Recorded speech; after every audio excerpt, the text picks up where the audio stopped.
एक राजा के राज दरबार में एक आदमी आया और बोला, मैं पारखी हूं, मुझे आप नौकरी पर रख लीजिए। राजा बोला, नौकरी पे तो रख लूंगा, पर तनख्वाह 1 रुपए नहीं दूंगा, सिर्फ 1 पाव गुड़ और घुंघरे मिलेंगे। पारखी बोला, ठीक है हुजूर। कुछ ही दिन बाद राजा एक घोड़ा खरीद कर लाए। उन्होंने पारखी से पूछा, बताओ इस घोड़े के बारे में क्या कहते हो। पारखी बोला, हुजूर ये घोड़ा है ही नहीं, ये तो गाय है। राजा चौंक गए। उन्होंने घोड़े बेचने वाले को बुलाया। उसने कहा, साहब बात तो सही है तो घोड़ा ही, लेकिन बचपन में ही इसकी मां मर गई थी, इसे गाय का दूध पिलाया गया था, इसलिए इसकी आदतें गाय जैसी हैं। राजा ने हैरानी से पारखी से पूछा, तुम्हें यह सब कैसे पता चला। पारखी बोला, हुजूर जब ये चल रहा था तो नीचे मुंह झुकाकर घास खा रहा था, घोड़ा हमेशा ऊपर गर्दन उठाकर खाता है, मैंने इसकी आदतों से पहचाना। राजा खुश होकर बोले, आज से तुम्हें आधा किलो गुड़ और आधा किलो घुंघरे मिलेंगे।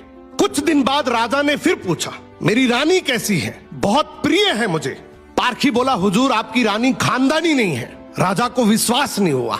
उन्होंने ससुराल जाकर पूछा, वहां दादी ने बताया, बचपन में इसकी मां गुजर गई थी, पाला तो मैंने है मगर दूध इसे दाई मां ने पिलाया है। राजा ने पारखी से फिर पूछा, रानी के बारे में तुझे कैसे पता। पारखी बोला, हुजूर इसके स्वभाव से खानदानी रानी में शालीनता होती है, मगर ये नौकरों पे चिल्लाती है, गाली देती है, इसकी आदतों से पहचान गया कि ये खानदानी नहीं है। अब राजा बोले, चलो मेरे बारे में बताओ। पारखी बोला, जान की माफी दे तो बताऊं।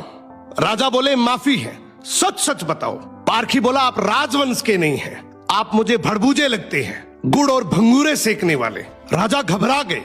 जाकर अपनी माँ से पूछा, माँ सच बताओ वरना मैं मर जाऊंगा। माँ रोते हुए बोली, बेटा बात तो सच है, जिस दिन तू पैदा हुआ था उसी दिन महल के पास एक भड़बूजे का भी बेटा पैदा हुआ था, तू मर गया था और मैंने राजवंश बचाने के लिए उसके बेटे को लिया, वो तू है।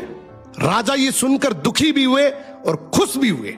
इंसान की पहचान उसके चेहरे, कपड़े या खानदान से नहीं होती, उसके चरित्र से होती है। किसी को भी केवल उसकी शकल, सूरत, पद या घर देखकर मत परखो, उसकी आदतें, उसका व्यवहार ही